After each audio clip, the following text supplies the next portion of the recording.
கடைபிடிப்போம். நம் ஒவ்வொருவரையுமே இறைவன் அபரிவிதமாக அன்பு செய்கிறார்.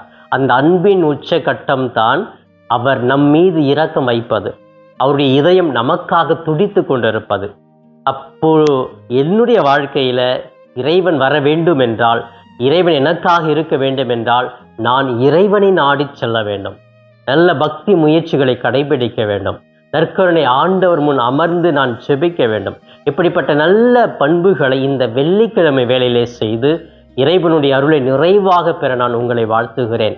அன்புக்குரியவர்களே, சிறப்பாக இன்றைய மன்னா என்ற இந்த நிகழ்ச்சியிலே தாயாம் திரு அவையும் நம் ஆண்டவர் இயேசுவும் நமக்கு இன்று கொடுக்கிற இன்றைய மன்னா லூக்கா நற்செய்தி பிரிவு 16 இறைவார்த்தைகள் 1-8 முடிய பகுதிகள். இந்த பகுதி எதை பற்றி சொல்லுகிறது என்றால், இயேசு தன்னுடைய சீடர்களுக்கு ஒரு அழகான ஓமை சொல்லுகிறார். இந்த ஓமை பார்த்தீங்கன்னா வித்தியாசமான ஓமைங்க. இந்த ஓமை மற்ற ஓமைகளை விட ஒரு வித்தியாசமானது, எதிர்மறையாக தோன்றக்கூடிய ஒன்றாக இருக்கிறது. இந்த நற்செய்தியை பற்றி நாம் போதிக்கும் பொழுது, அறிவிக்கும் பொழுது எல்லாம் மக்கள் என்கிட்ட கேள்வி கேட்பாங்க, எப்படி நீங்கள் இதெல்லாம் ஏற்றுக்கொள்வீங்க? இது வாழ்க்கைக்கு முரணாக இருக்கிறதே. அப்படின்னா ஒரு மனுஷன் எல்லாமே இந்த மாதிரிலாம் செஞ்சுட்டு கடவுள்கிட்ட வரலாமா அப்படின்லாம் கேட்பாங்க. பல கேள்விகள் வருகிறது.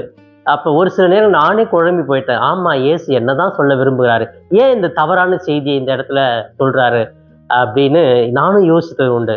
பிரியமானவர்களை, யோசிக்கிறீங்களா எதை பற்றி சொல்கிறாருன்னு? பிரியமானவர்களை, ஒன்றும் கிடையாது. ஒரு வசதி படைத்த ஒரு தலைவன் இருக்கிறான். அவனுக்கு ஒரு பொறுப்பாளர் இருக்கிறாரு. அந்த பொறுப்பாளர்கிட்ட எல்லாத்தையுமே கொடுத்துட்டாரு. அவன் தான் எல்லாமே வேலை செய்கிறான். ஆனால் அவன் பெயர் ஒருத்தன் சொல்கிறாங்க, இந்த பொறுப்பாளர் தவறாக பணங்களை சம்பாதிக்கிறார், உங்களை ஏமாத்துறாரு அப்படின்னு சொல்லிட்டு அந்த தலைவன்கிட்ட போய் சொல்கிறாங்க. இதை கேள்விப்பட்ட உடனே அந்த பொறுப்பாளர்கிட்ட போயிட்டு, நீ இப்படிலாம் ஏமாத்த நான் கேள்விப்படுறேனே, உடனே உன்னுடைய பொறுப்பில் இருக்கிறத எல்லாத்தையும் என்கிட்ட கொடுத்துட்டு வேலையை விட்டு வெளியே போயிடு அப்படின்னு சொல்லி அவர் சொல்றதுக்கு வரும்பொழுது, இவர் கொஞ்சம் புத்திசாலித்தனமாக செயல்பட்டதாக நற்செய்தி சொல்கிறார். என்ன செய்கிறாரு? போயிட்டு யார்ட்டெல்லாம் அந்த கடன் பத்திரம் இருக்குதோ, சீட் இருக்குதோ, அதெல்லாம் போயிட்டு 100னாக்கா நீ 50ன்னு எழுது, 50னாக்கா 20ன்னு எழுதுன்னு சொல்லிட்டு தவறான ஒரு கணக்கை எழுதி அவங்ககிட்ட இருந்து அதெல்லாம் பறித்து கொடுக்குறாரு. இப்படி அவருடைய வாழ்க்கையில வேலையை விட்டு வெளியே போகிறதுக்கு முன்னாடியே ஒரு நல்ல செயலை செஞ்சுட்டு போகிறாரு அப்படின்னு சொல்லிட்டு அந்த நற்செய்தியில சொல்லப்பட்டிருக்கிறது. அப்போ பாருங்க, பொய் கணக்கு தானுங்க. 100ன்னு 50ன்னு எழுதுன ஒரு பொய், தவறான ஒரு கணக்கு எழுத சொல்றாரு. இது இன்னும் பெரிய திருட்டை, ஏற்கனவே திருடிட்டாரு, இப்ப கடைசியிலும் திருடுறாரு.